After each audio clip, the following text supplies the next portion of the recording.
Beberapa hari lagi F1 musim 2023 akan dimulai, dan tentunya kita sudah tidak sabar untuk segera melihat mobil-mobil jet darat balapan di sirkuit Bahrain akhir pekan ini.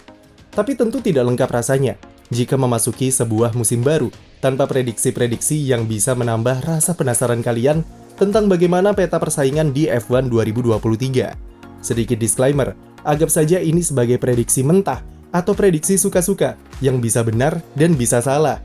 Kami membuat prediksi berdasarkan dari hasil pengamatan selama 3 hari tes pramusim pekan lalu.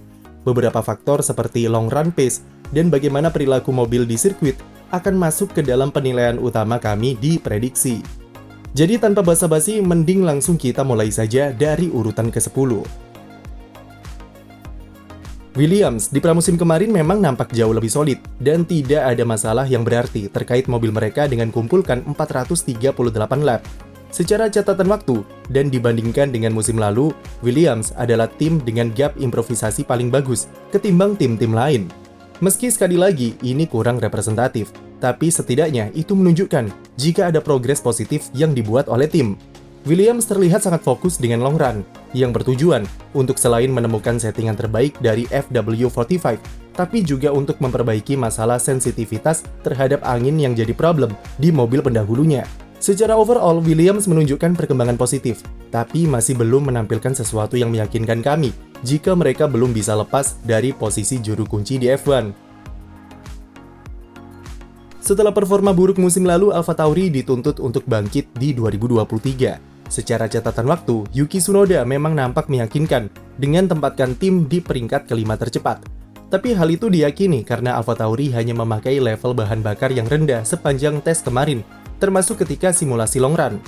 Kelemahan AlphaTauri masih sangat terlihat ketika mobilnya alami understeer di tikungan lambat ketika simulasi long run, dan kemudian juga alami masalah yang sama ketika simulasi kualifikasi di tikungan cepat.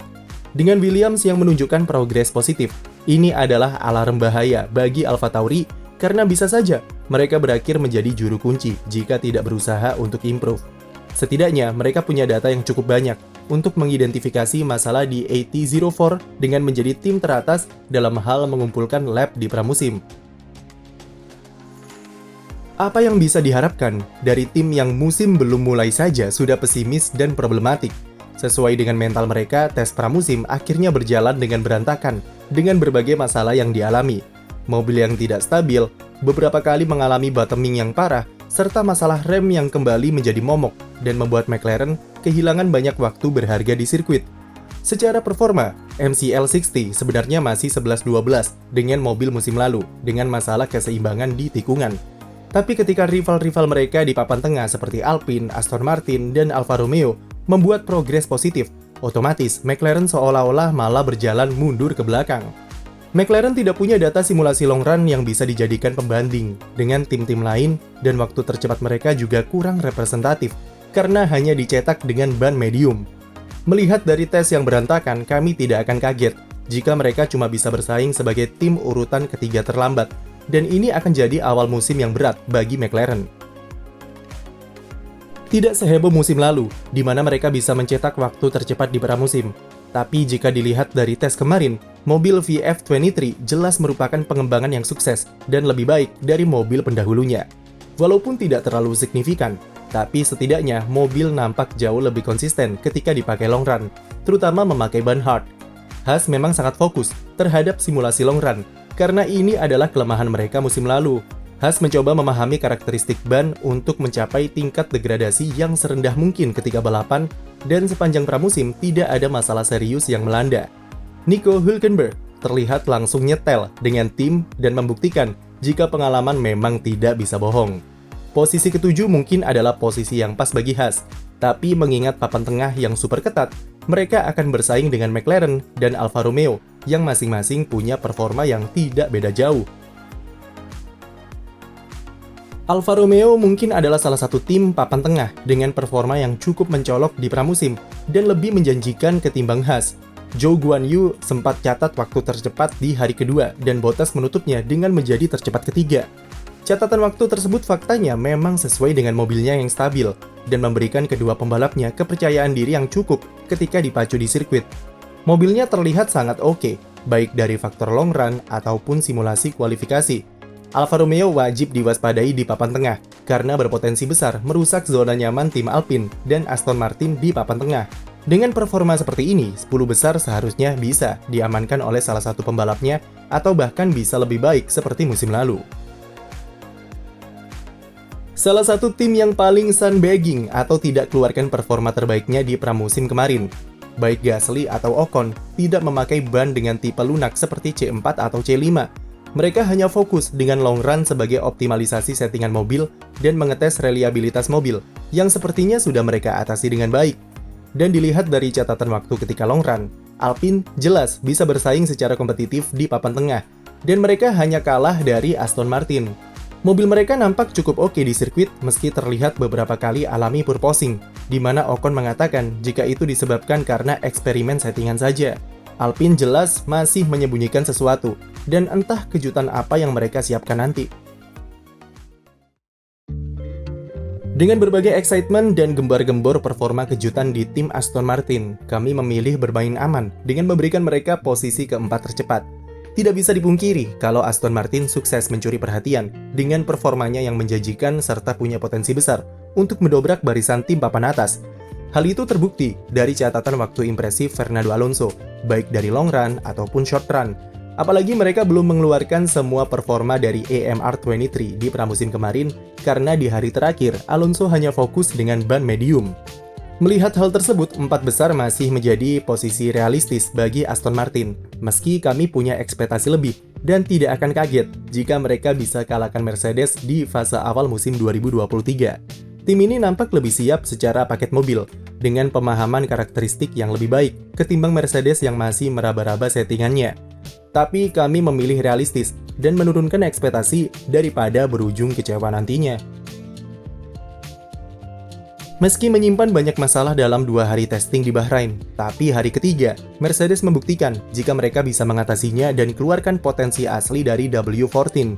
Perubahan settingan suspensi depan jadi kunci, mengapa mereka bisa menjadi tim kedua tercepat di pramusim, meski cuma memakai ban C5. Meski begitu, Mercedes masih menyimpan banyak masalah di mobilnya, seperti sektor kedua dan ketiga masih belum maksimal karena oversteer, serta top speed di lurusan belum bisa bersaing dengan tim papan atas. Untuk masalah top speed, Mercedes akan keluarkan update sayap belakang akhir pekan ini, dengan konfigurasi drag yang lebih kecil.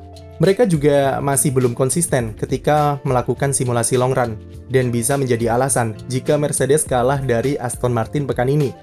Awal musim akan sulit bagi tim peraih 8 gelar konstruktor di era hybrid ini, tapi seiring berjalannya waktu, mereka mungkin akan kembali kompetitif seperti musim lalu.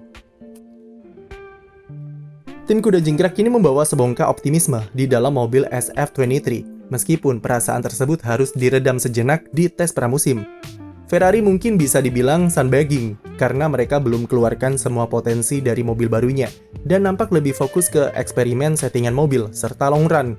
Beberapa masalah seperti reliabilitas dan kecepatan di trek lurus sudah diperbaiki. Mobil SF23 nampak lebih efisien secara aerodinamika, dan membuatnya bisa memaksimalkan top speed yang bisa bersaing dengan Red Bull.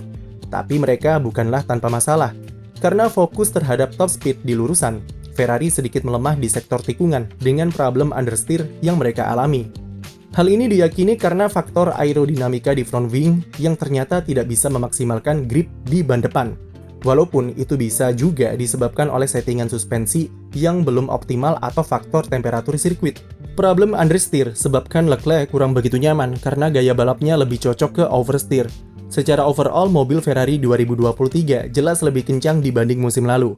Tapi untuk sekarang, mereka masih tertinggal dari Red Bull dan harus melakukan sesuatu untuk mengeluarkan semua performa dari mobilnya. Tidak perlu ditanya lagi, Red Bull jelas menjadi tim paling sempurna dalam tes pramusim kali ini.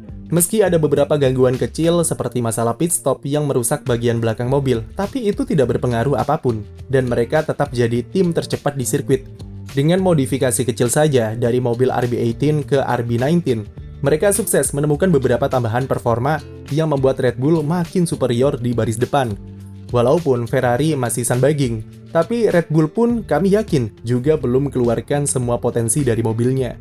Lap terbaik Sergio Perez masih menyisakan banyak ruang untuk improvisasi dan entah seberapa cepat waktunya jika Max Verstappen yang memegang kendali di hari terakhir. Dengan performa pramusim yang seperti ini, kami tidak akan heran jika Red Bull kembali mendominasi musim 2023. Apalagi mereka mengatakan jika sudah membuat mobil yang bisa dimaksimalkan, baik oleh Max ataupun Checo. Itulah prediksi peta persaingan untuk F1 musim 2023. Jika kalian punya prediksi lain atau tidak setuju dengan prediksi kami, bisa langsung saja tulis di kolom komentar ya. Sekian video dari kami, jangan lupa beri like dan subscribe untuk konten F1 lainnya.